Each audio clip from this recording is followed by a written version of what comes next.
Madison Square Garden, Knicks Pacers, one of the great comebacks, one of the great finishes you will ever see in the NBA. The Pacers, they rally down 14, under 3 minutes to go, down 9 with like a minute to play. They find a way to come back, tie the game, force overtime. We had incredible shots. We had bad defense. We had a choking motion by Tyrese Halliburton with Reggie Miller, the original choke motioner, for lack of a better phrase, sitting right there courtside working for TNT. Rachel Nichols was there at MSG with me. She has zipped back to California. I'm sticking around New York for game 2 on Friday night. And Rachel, I feel like we should get this out of the way because I already talked to Zach Lowe about this. I already copped to this. I copped to the travesty that I participated in, and you were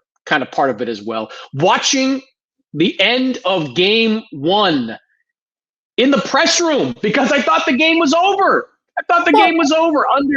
Under 3 minutes to go, I packed up my laptop. Howard Beck packed up his laptop. Michael Pena, I'm throwing everybody under the bus. They all packed up their laptops. They went down to the press room and started to write. And lo and behold, the Indiana Pacers, the cardiac kids themselves, they mount a comeback. So I feel like I had to disclose that right away, Rachel.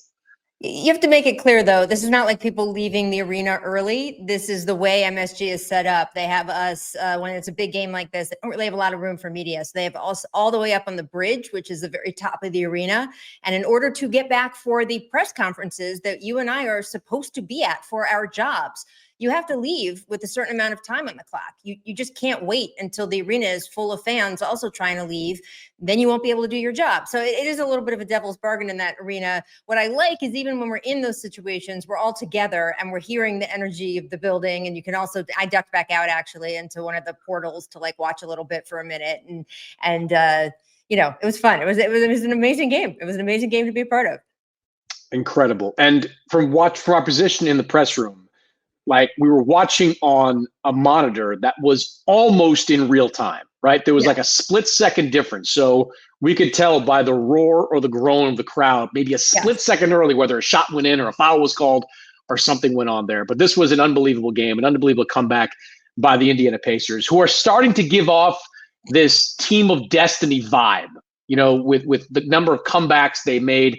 They made an incredible comeback in the Milwaukee series, an incredible comeback in the Cleveland series, and now they kick off this New York series with a ridiculous comeback. So just start here. Like your biggest takeaway from game 1, like what stood out to you the most of this just historic comeback by the Pacers? I just liked how well both of these teams played for bunches of time of this game. I understand the choke job because of the history with Reggie in the building. And there's also a photo of Reggie pointing at Tyrese, which is great. I mean, there's some great drama moments here. I don't think the Knicks actually choked that game away. They were going shot for shot down the stretch. Look, do I think that 16 things had to happen for the Pacers to win? Yes, they did. And I'm sure we can go over all 16 of them. Some of that's luck, right? Some of it's which call was made at which time. Some of it was boneheaded decisions by New York. By the way, there were boneheaded decisions by the Pacers earlier in that game. I mean, neither team lacked for some bad stretches there, but there was also a ton of good basketball. And what the Pacers did is something that has literally just never been done before. And we saw all the this many times and 1,400 times. Now it's 1 in 1,400. Now it's this and this many. You can just sum it up to say what they have done in these 3 games that they have had so far in these playoffs. They have never been done before. The win probability for the Knicks was over 100% with all of those models. So I just feel lucky that we got to see it and that it was a great basketball game. And it's funny, when Tyrese Halliburton doubled back to take what he thought was the 3-pointer that would crush the game, I yelled out loud and said, you don't have to do that, because it actually drives me crazy when players go for the win when they could just tie. And this is maybe part of my time covering the NFL. This mentality of never go for the tie, go for the win. I'm like, take the points. But he went for the 3 that turned into a 2, that turned into overtime, that turned into back up his choke gestures. So I guess all's well that ends well. I don't know. But I mean, can you imagine if he had backed up for the 3 and then not made it? I mean, he would have gotten killed. Different conversation. He would have gotten killed for it because it wasn't Tyrese Halliburton that got them back in the game. It was Aaron Nesmith who got them back in the game with one of the most unlikely performances that you're going to see in basketball. I mean, Aaron Nesmith is a very good player who has evolved into a better player than a lot of people thought he was going to. I mean, when I was writing about the game last night, I was like texting Celtics coaches from yesteryear in real time, like wondering, like, what did people miss about this guy? Like, how did this guy not get minutes over like Romeo Langford during his final season in Boston? How does Boston, after 2 years, and look, when Boston traded to Indiana, they got Malcolm Brogdon back in that deal. Like that's a real guy they got back that helped them, become a better team. But you got to give the Pacers credit for that, and Nesmith credit, by the way. Give the player credit for developing, because it's all his hard work that got him where he is, and the Pacers for seeing that they could do more with him. I've read, stuff about him, about how he did more of a motion offense at Vandy, and how they thought that was going to fit in better with the style of play that we know that they have. And so, I always say this: 80% of player success in the NBA is about fit. There are 10% of guys who are going to be fabulous no matter where you put them. They are elite players. There are 10% of guys who are going to suck no matter where you put them. They suck and they shouldn't be in the league. And the 80% in the middle is fit. And Aaron Nesmith has found a good fit. It still doesn't explain 5 threes down the stretch the way he hit them. It's just incredible. Yeah, he's always been a very good defensive player, someone with great defensive player potential. Where he has evolved the most is with that perimeter shot. His last year in Boston, I think he shot in the high 20s from 3-point range. Last couple of years, he's been above 40. Like, there's the ball game. He still has some issues creating his own shot and some things that may have keep him away from being a complete player just yet. But he is a big time defender, and he is a 3-point shot maker. And we saw both those things on display in game one. So, I mean, he's the guy that got them back in this. And then Halliburton just pulls off this incredible shot. And look, I was with you. Like, when he drove the paint, I'm like, all right, he's got a lane. It was like 1 possession or 2 possessions earlier. He had finished through contact as well. So I'm like, he's either going to get to the free throw line, where he's a great free throw shooter, or he's going to, draw contact and score at the rim. But like, to see him just kind of do a pirouette and then go beeline for the 3-point line and be like a Kevin Durant toe from the playoffs from a few years ago, away from knocking down a game-winning 3-pointer. I mean, that was unbelievable. I can't remember seeing a game end like that. I'm sure there have been some great finishes, some great comebacks, but that's right up there. And I mentioned with the Pacers, like teams that have trailed by, I think it's 7+ points with less than 30 seconds or less than a minute to play in the playoffs. There's something like 4 and 1,690 or whatever that number is. Like, the Pacers now have 3 of them. In these playoffs, the Pacers have 3 of them. I think they're the first team ever to come back from down 9 with over a minute. I mean, some of these stats are wild that are connected to the Indiana Pacers because of this.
But this is why I can't see it as the Knicks choked. Look, yes, the Knicks made some bad decisions. There were some bad, things. The Pacers fouled on 3-pointers leading to this, to have this situation happen in the first place. Both teams had some boneheaded stretches, but overall, we did get to see some really great basketball. I think it portends for this series to be an all-timer possibly. And if I'm the Knicks, I'm not sitting there today being like, man, we got to change everything. Cat had a great game. Jalen Brunson had a great game until the end. I'm curious if you think that, look, people talk about fatigue of Brunson at the end of this game. I don't know if it was physical. I don't know if it's just having to be this clutch time guy, and the way the Knicks have had to come back in these final 5 minutes of games over and over these course of these playoffs, between the Pistons series and the Celtics series. At some point, your brain just starts to glaze over a little bit, and you can't do it every single time. What did you think was going on there at the end with Brunson?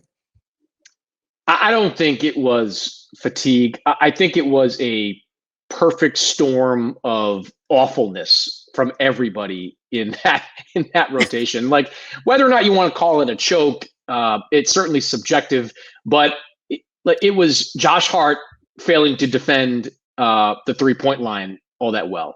It was Karl Anthony Towns and OG Anunoby missing key free throws. It was, if you want to trace it back even further, I thought Tom Thibodeau's decision to challenge that Jalen Brunson offensive foul in that moment was dumb. Yes.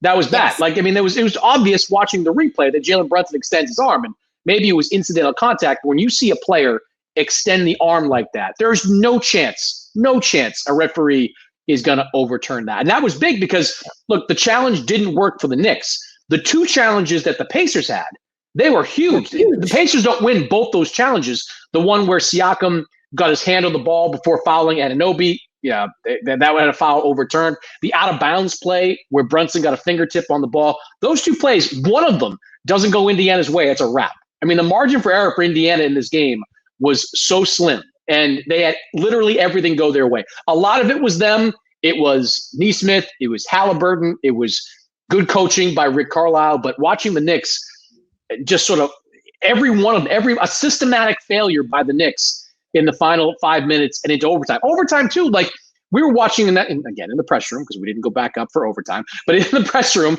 we're watching Obi Toppin make the catch. Because you can't, but continue. But we're watching Obi Toppin make the catch with 14 seconds left in overtime with the Pacers up 1. No foul. They let Toppin go to the rim. They actually do foul him when he gets to the rim, but it isn't called. But they, like, not sending a 62% shooter to the line was wild to me. It was wild. That to me was a whiff by Tom Thibodeau as well. So I think top to bottom, it was a failure by the Knicks down the stretch in this game.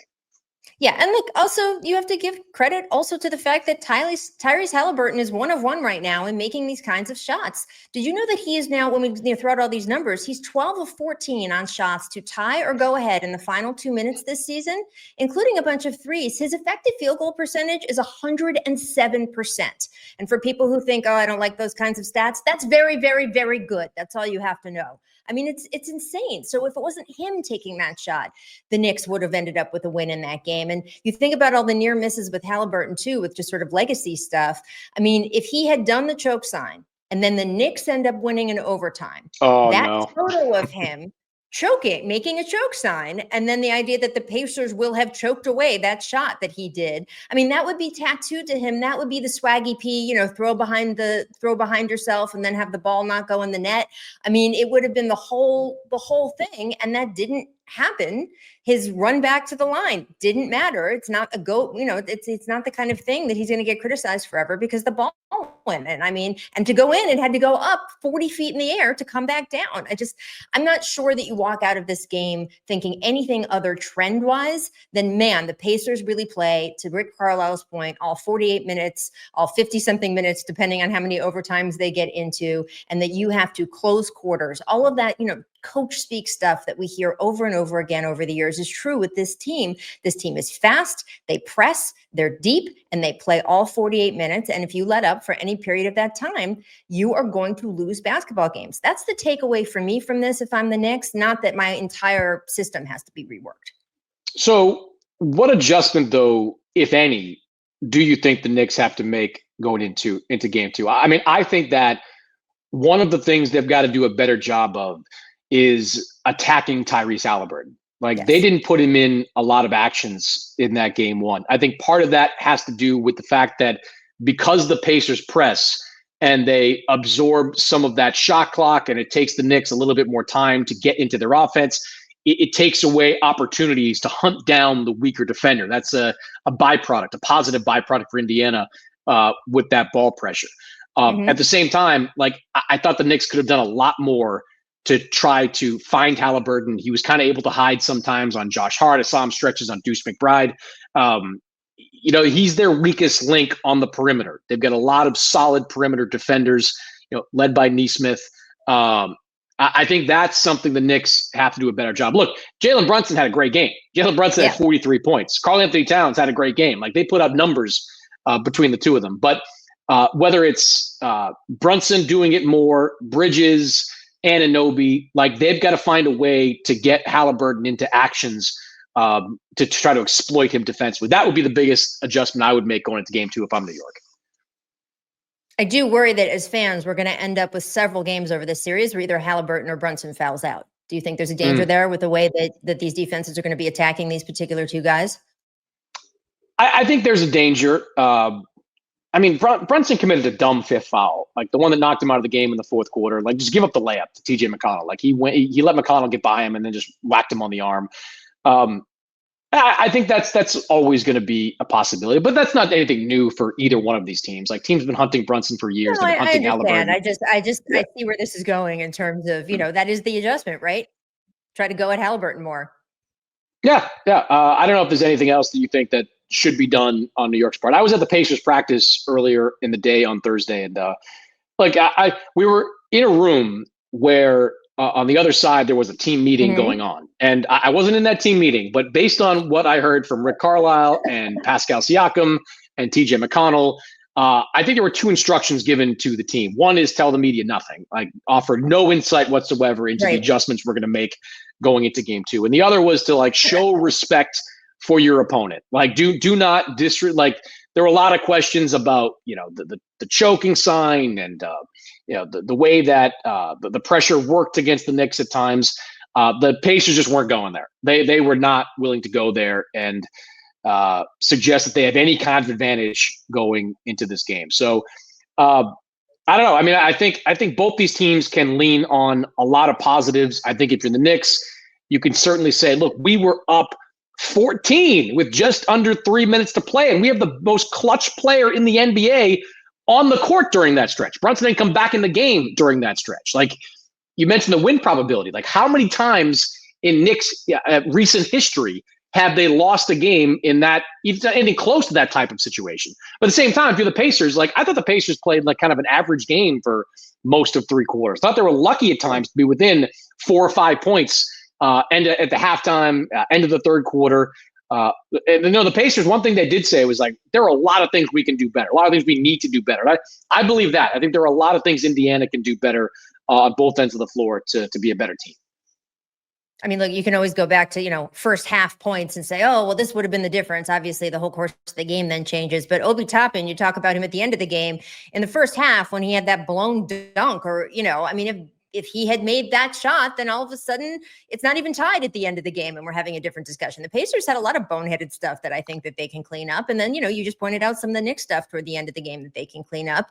I just think this is going to be a chess match of a series. I would like the flopping to stop. I will say that really did bother me watching that game. I want to read something from Sports Illustrated's own website. Will you allow me to do a little dramatic reading here? Mm-hmm. This is describing a point in the game, and I know you can all picture it as I say it. Brunson pushes Nesmith's arm up to hit himself in the face. Brunson throws his own head back as Nesmith's arm flies free. Nesmith then throws his head back as if he was hit in the face by someone's arm. Rather than fall to the ground, Nesmith puts his hand on Brunson's side and continues to run with him. Then Brunson takes Nesmith's hand with his own hand, but seems to run out of ideas and just lets go. When no whistle comes, the players engage again, with Brunson putting his shoulder into Nesmith's chest. Nesmith finally seizes the opportunity he's been waiting for, falls over. Brunson then looks down at Nesmith, trips over him on purpose, foul called on Nesmith. I mean, that is an accurate play-by-play of an exchange that happened as those two went down the court. And I remember just looking around and thinking, is this what we're doing here? Is this an Eastern Conference Finals game? And we're talking about all of the stuff with Shai Gilgeous-Alexander and the other series. That's obviously a different conversation. Are we getting into James Harden or Trae Young territory? I would say we aren't. But there is still just a lot of this kind of stuff that I saw last night that I was like, I can't. It's the stoppages it's creating, the flopping back and forth. It really bothered me. Did it bother you? It did. I was less bothered. If you're going to compare the two series, I was less bothered than most by the Shai stuff. I think that's who Shai's been all season long. You can argue there's been a lot of games where he's created contact and he hasn't gone to the free throw line as much as he should. I know Oklahoma City would certainly argue that. They have in my text messages over and over again. And I put that, and I put the stuff in the Knicks Pacers on the referees too. Monty McCutcheon is in New York, the head of the referees. He's in New York at these games. I don't know if a referee in real time could see Jalen Brunson slap himself in the face. That was the one that really stood out to me, when Brunson grabs the arm and slaps himself with incredible. That was wild. But yeah, I think you can be more judicious with all this and, let stuff go that you're not 100% sure of in that moment. So yeah, I would be more, I'd be interested in these referees letting more stuff go and not calling as much flopping as they have in the past. And that to me is more on the referees than it is on the players. I'd like to see them tell them to knock it off, you guys, and be more proactive, maybe, and talk to them about it. But yeah, it's a problem. I agree with you. It's a problem.